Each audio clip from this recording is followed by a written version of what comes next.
अपनी देश की सिक्योरिटी के लिए तुम्हारे पास स्टॉक होना चाहिए ना, कल को कोई रशिया अटैक करे।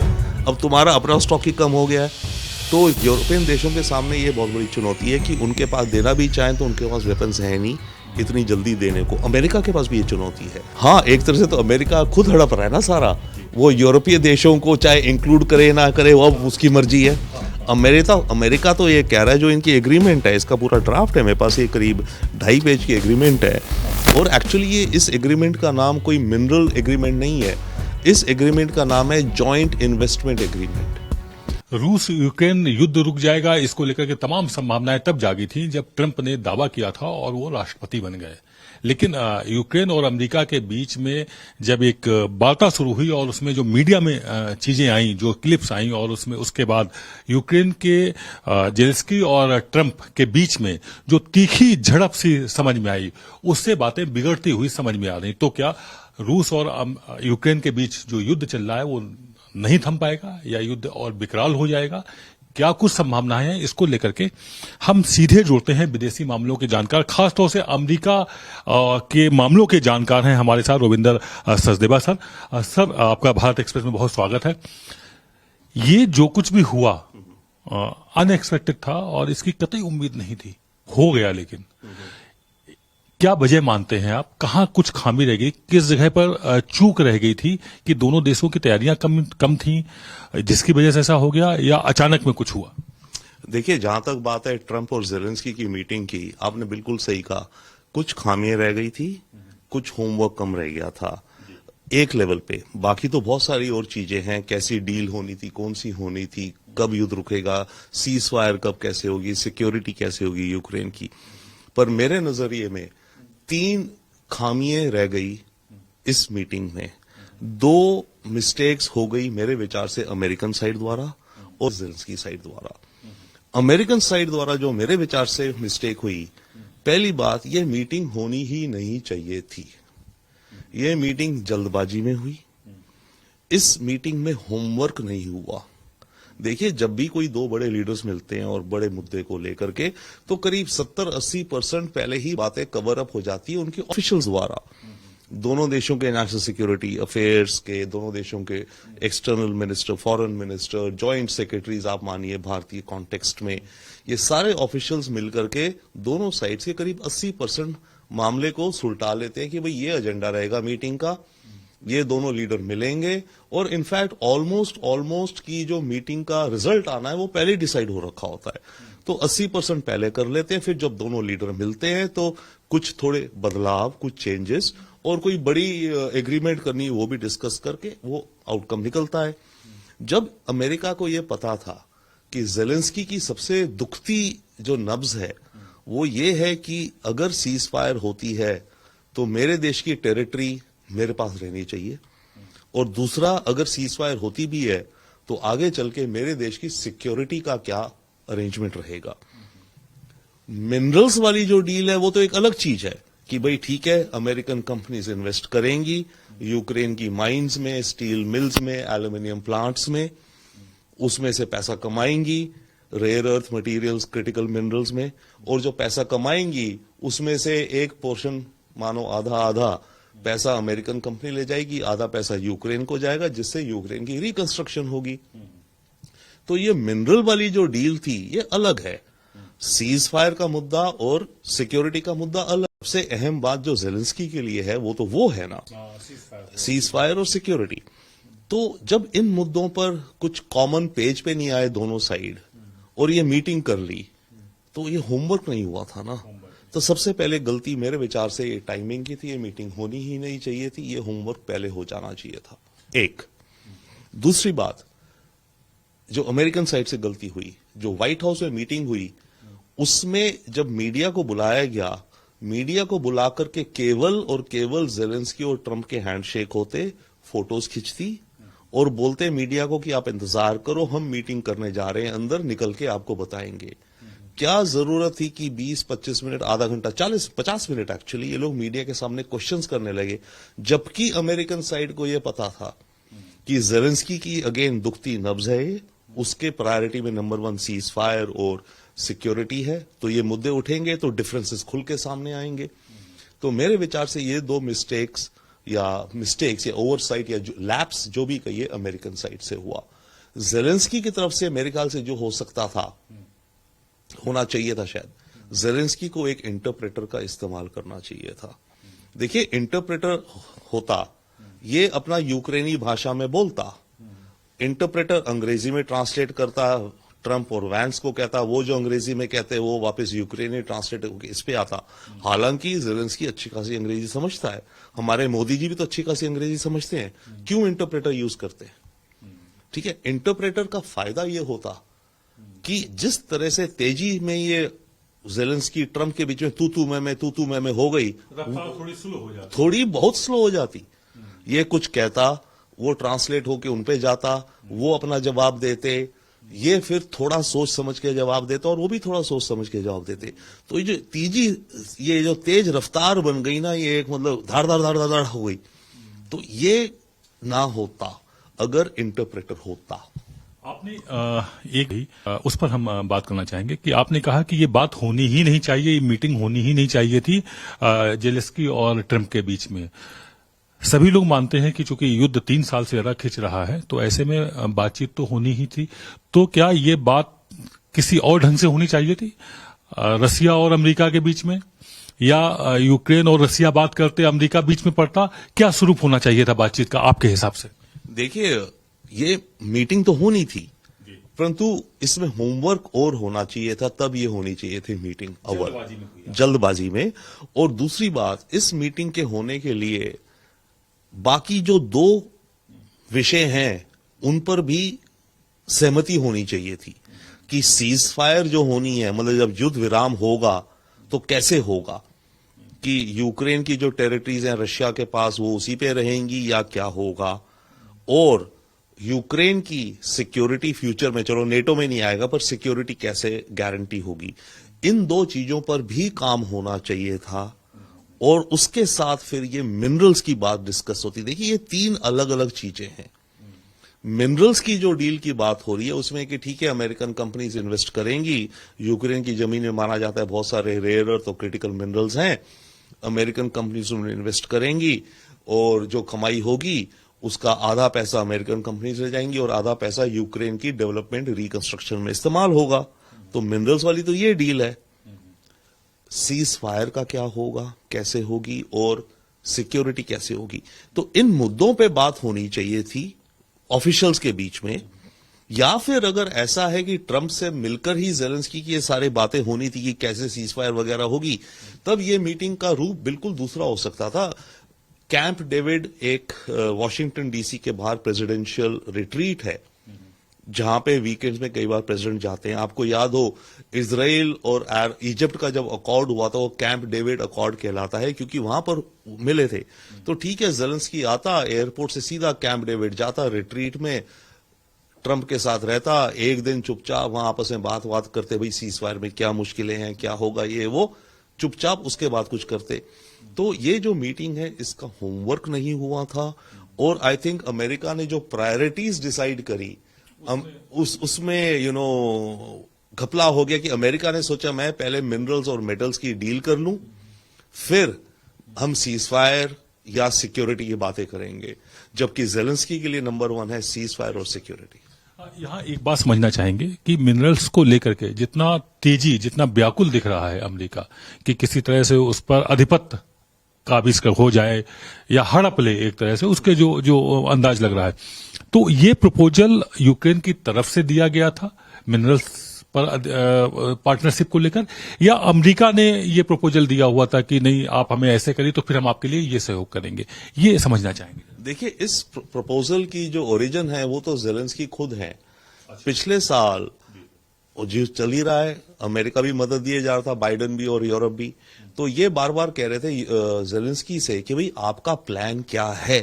जेलेंस्की कह रहा था हम डोनबास में ऐसे अटैक करेंगे, ये ले लेंगे क्रीमिया को, ये वो। तो करीब 6 महीने तक यूक्रेन सरकार ने एक प्लान बनाया और अक्टूबर के महीने में उन्होंने कहा कि ये हमारा विक्ट्री प्लान है, कि हम ऐसे मिलिट्री स्ट्रैटेजी ये करेंगे, आप हमें इतने और वेपन्स दो, रडार दो, एयर डिफेंस दो, F-16 दो, जो भी कुछ दो, ये हमारा विक्ट्री प्लान है। उन 5 पॉइंट्स में एक पॉइंट ये था इनका कि हमारे देश की जो माइंस हैं, खनिज या मिनरल्स, या हमारे एल्यूमिनियम प्लांट है, स्टील प्लांट है, उनमें हम अमेरिकी और यूरोपियन इन्वेस्टमेंट वेलकम करेंगे। कंपनीज आए, उस पर प्रॉफिट कमाएं और उस प्लांट की सिक्योरिटी उनके जिम्मे हो जाएगी। तो जेलेंस्की के विचार में, यूक्रेन के विचार में बड़ी स्मार्ट चीज थी। उनके हिसाब से था कि अगर कोई प्राइवेट कंपनी आई जिसने माने एक एल्यूमिनियम प्लांट में इन्वेस्ट किया, तो उसने अपनी प्राइवेट सिक्योरिटी लगा दी, चाहे राइट उस प्लांट की 3-4 स्क्वायर किलोमीटर की, तो उस पर रशियंस तो अटैक करेंगे नहीं। इनका यह विचार था, ये जेलेंस्की ने कहा था। अब जब ट्रंप आए, उस पर बातचीत कुछ चल रही थी, कुछ ज्यादा मूवमेंट नहीं होती, पर ट्रंप आए, ट्रंप को वो प्लान बहुत अट्रैक्टिव लगा और ट्रंप ने उस प्लान को और बड़ा कर दिया। ट्रंप ने कहा कि आपके जितने सारे के सारे माइंस हैं वो सब डील करो, वो हमें दे दो या हमारी इन्वेस्टमेंट उनमें लो, ओके, और जो उसमें प्रॉफिट आए, आधा प्रॉफिट हमारी कंपनीज का, आधा प्रॉफिट आपकी रिकंस्ट्रक्शन का। एक तो ट्रंप ने ये देखा। दूसरा देखा, अब ट्रंप ने ये प्लान इसलिए दिखाया, उसे पसंद आया कि एक तो मैं पैसे कमा लूंगा कहने को, और मैं अपनी टैक्स पेयर अमेरिकन को कहूंगा, देखो बाइडन ने तो इनको इतने फला बिलियंस ऑफ डॉलर्स दिए, मैं वो पैसे यूक्रेन से वापस ले रहा हूं। ठीक है, एक तो ये हो गया।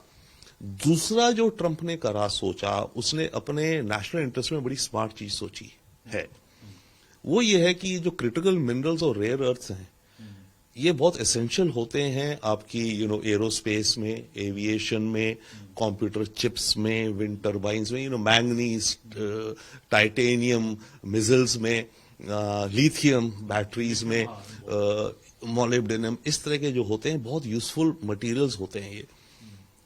इन मटेरियल्स की जो वर्ल्ड मार्केट है वो चाइना डोमिनेट करता है। करीब 80% of the world market China dominate करता है।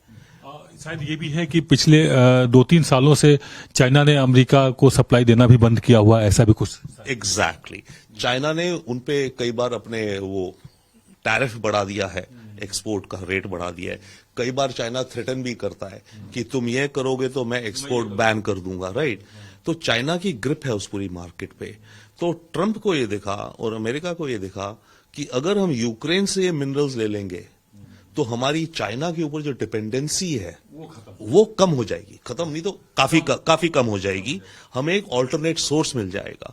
तो ये अमेरिका के हिसाब से तो बहुत अच्छी स्ट्रैटेजी है ना।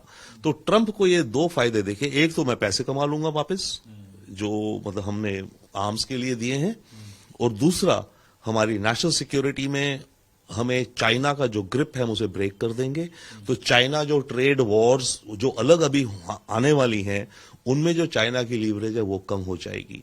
तो ट्रंप के विचार से, अमेरिका के विचार से इस डील का ये मायना था, पैसे और अपनी नेशनल सिक्योरिटी के लिए क्रिटिकल मिनरल्स की सप्लाई चेन को फिक्स कर देना ताकि चाइना पर डिपेंडेंसी ना रहे।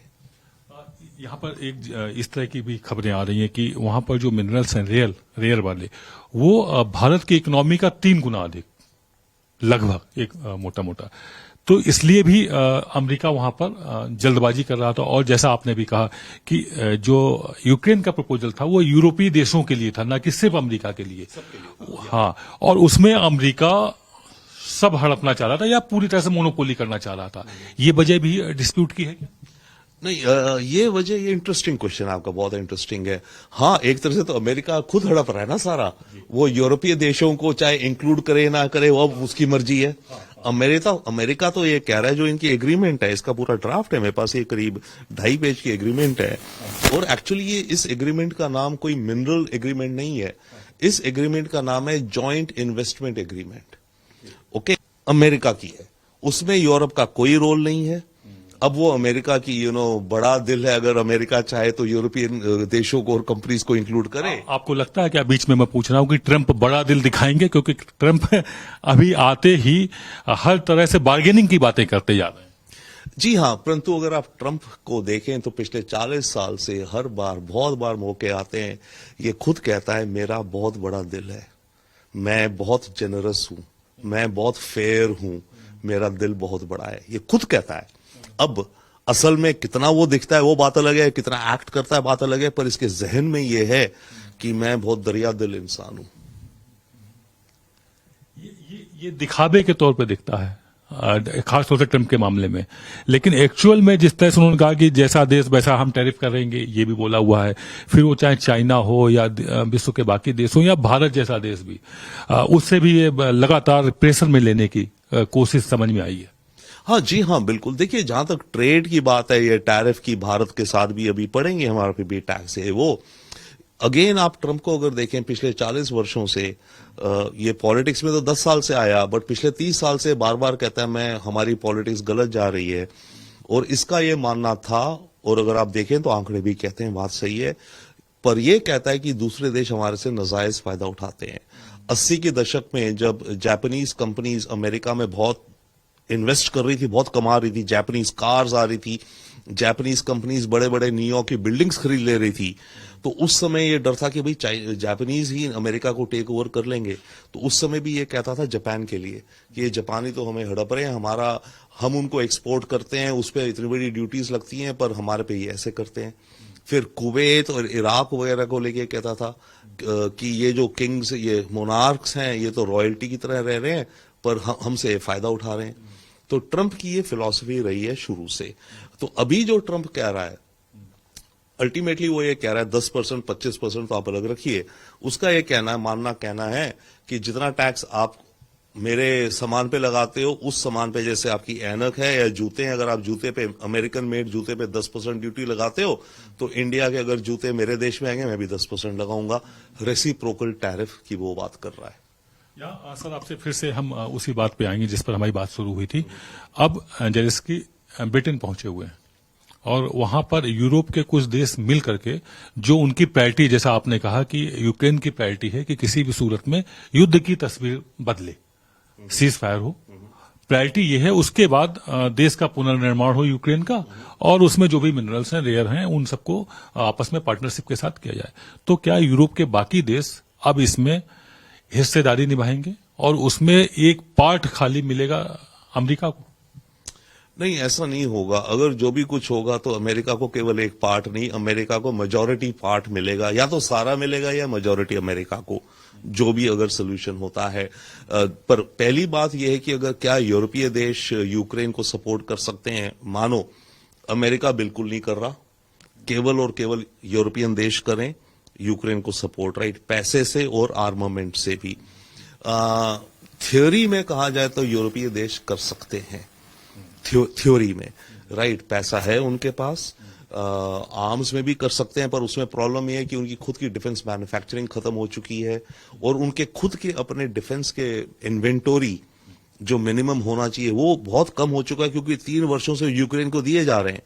तो अब कैसे और दें? उनके पास खुद अपने स्टॉक नहीं है। भाई, अपनी देश की सिक्योरिटी के लिए तुम्हारे पास स्टॉक होना चाहिए ना, कल को कोई रशिया अटैक करे।